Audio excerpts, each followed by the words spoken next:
All right, welcome back to the Elias Macco Show. Now, the Chamber of Commerce of Metropolitan Montreal invited Police Chief Fadi Daguerre to address the group yesterday. And the police chief, he spoke with honesty. I'm told brutal honesty to the group gathered about the growing crisis of homelessness, drug use, and mental illness plaguing this city. Let's now go to Michel Leblanc. He's head of the Chamber of Commerce of Metropolitan Montreal. Get his take on what he heard yesterday. Michel, welcome back to the show. Good morning, Elias. First things first, I know you announced that you were going to be stepping down in the spring. Is that still on track? Have you had any second thoughts? No. Yes, it's on track.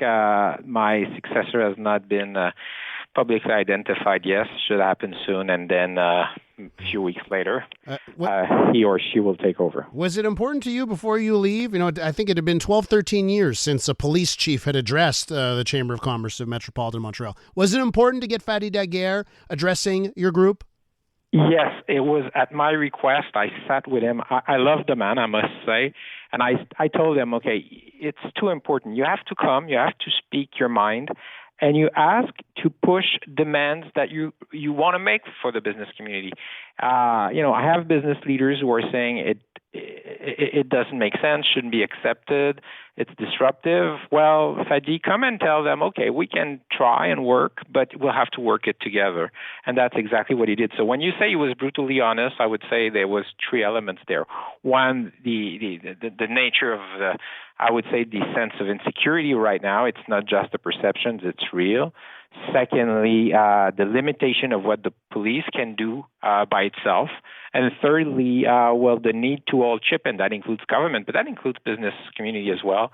And he was very clear in what he was saying. Michel, if something's not done, if things continue, what's the worst case scenario that you fear? Well, it's interesting because, he was clear in saying at the beginning, first, on let's say criminality as itself, let's not think it was better before. Criminality is way down, but the sense of lack of security because of homelessness and drugs, that's increasing. But so on criminality per se, things are still improving.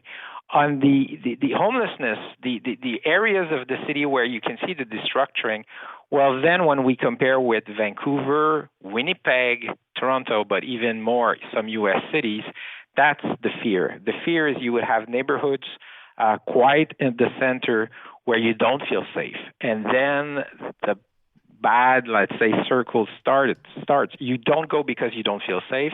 By not being there, others that are there do not feel safe because you're not there with them. And then eventually, even the police starts feeling that these are dangerous neighborhoods. So this is what you want to avoid at all costs. Are there solutions to this to these problems? What are the solutions? Well, he's a really straight talker. So he says, first, we have to find them places to stay. Okay, so government, city, make it happen. Put the money there, have it built, and from the city you have lots of places that are, barricaded with boards on the front because you cannot just renovate. Well, find the budget, renovate. He was talking, I think, about 800 places that belongs to the city or that the city has control, and they're just not available because they need some money to just refurbish it or revamp it a little bit. So first is, let's find them a place to stay. Secondly, there are really things on the ground.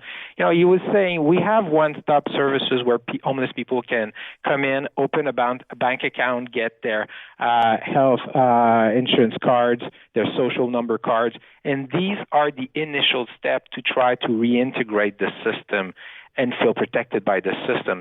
But he was saying, we do that twice a year, and we help 500 people in those 2 days. Well, if we were to do that way more often, but we need the budget, and that's what the police does. It's not social service people. He was saying, we have a difficulty because when we take a homeless person from some places, the only power we have is to move them around. We cannot force them to stay indoor. We cannot force them to rehabilitate them. We can only move them around. So he said, maybe we need a shuttle, and we have only one in Montreal, a few hours a day, to move them towards shelters. So when we have someone, as opposed to just move them around, maybe we help them getting to the shelters, getting to the services, and we diminish their presence in the metros and everywhere else because they have a place where we can take them to. And eventually, if we can take them outside of the street, well, because we have places for them to stay, then we're starting to feel to see the solution. So very clear about it's not that complicated, but we have to put the money there. Private sector can help. Government should move forward too. Michel, just one thing. We had Glenn Castanera. I'm sure you know him well from Montreal Centreville. He was on the show just over an hour ago. We were talking about some similar issues here. And he was there yesterday, of course, to listen to the police chief. One of the things that was brought up was, once the police do arrest someone, the police chief mentioned that often they're back on the streets way too quickly and that there's a failure in the justice system somewhere. Now, you said criminality is down. But when there are crimes committed, do we take it seriously enough? Yeah, that's very interesting because that was a clear question I asked Fadi Daguerre. I said, if there were one legislation, one change that you would require, what would that be? And he said longer penalties for people that are taken out of the street related to drugs. He said it's not the homelessness that we put back on the street. That person, we need other solutions. But the criminal related to drug, these people, we need to make them much more afraid of the penalty. It has to be taken out longer outside of the street. Now, he was saying we have to balance all this because when they're very young, we know that if you send them to jail, well, this is school for the next criminalities, the crime that they will commit. So we have to be aware of some risk there when they're very young, but at the same time, we have to take them away, and they have to fear that it's going to cost them in terms of... There's a consequence. There has to be a consequence, so there's no reason not to commit crime if it always pays, right? That's part of it. Yeah, that's it. And he was making a link with what we did that a few years ago with gangs, the biker gangs and everything. He said once we put in place harsher penalties, harsher consequences, they diminished in intensity. The crime diminished in intensity, and he thinks we should do that with heavy drugs related crime on the street. Michel, before I let you go, I have to ask you, what's next for you? It's not lost on me. There's a Montreal mayoral race, and people are going to go to the polls in November. There's a federal election that's going to be called any moment. What's next for you? Maybe people can relate. I will take 4 months for me. And I have not committed, and I will say, of course, politics called. I've not committed to anything. So I'm going to stop in a few weeks.